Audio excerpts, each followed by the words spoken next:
Energična, rekla bih čak i eksplozivna, jer tom brzinom menjati 4 vrste različite muzike i plesnih kategorija. Mislim da je to posebno. Pošto je emisija Ja imam talenat i onda sam sve samo radila i smišljala i kostim i smišljala i muziku. Jednostavno, samo nam je poslala neku poruku na koju smo, ja mislim, svo troje odmah odgovorili sa da. Predstavit ću se sa još jednom ličnom koreografijom i mislim da će to biti pravi bum. Stvarno ne znam čime rane tu decu u Sremskoj Mitrovici da imaju toliko energije. Mislim da stvarno imam talent i da zaslužujem da budem u finalu, možda čak i da pobedim. A sada Aleksandra Ristevski.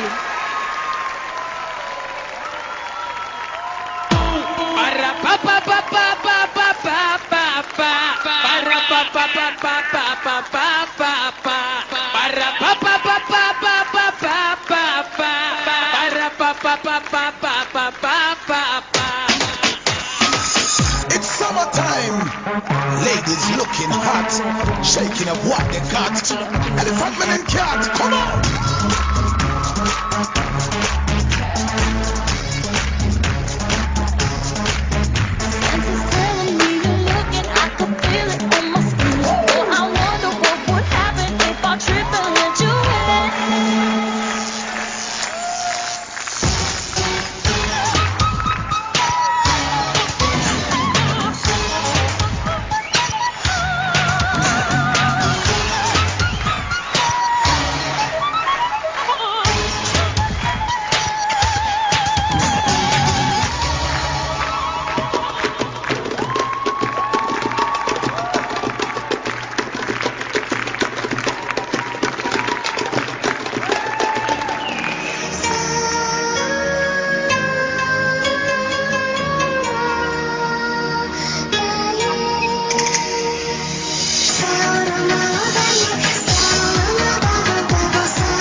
Zvali?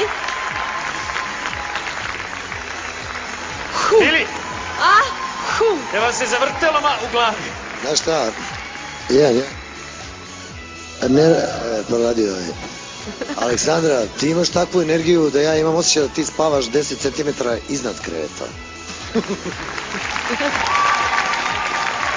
Danice, utisci o nastupu. Još jednom. Utisci o nastupu. A, da, hvala. Izvinjam se, ja blago Mislim, vidim, oblačim. radite nešto dok postavljate pitanja, zato. Ja bi joj dao... Pa mi, podrška. Svaki njen salto mortale, svaki grand jeté, svaka pirueta je na mestu. Ja mislim da si se povredila baš zato što si dala sve od sebe. Ivane! Da. A sada pitanje svih pitanja. Hoće li biti plesa u finalu? Ne utiči mi na nezavisnost mišljenja publike. Da li će biti tu reagujem plesa ko naši političari kad im diraš u sudstvo i pravosuđe. Dobro? Čuli smo žiri. Ukoliko želite da zaglasate za ovu divnu damu, pogledajte kako ćete to učiniti.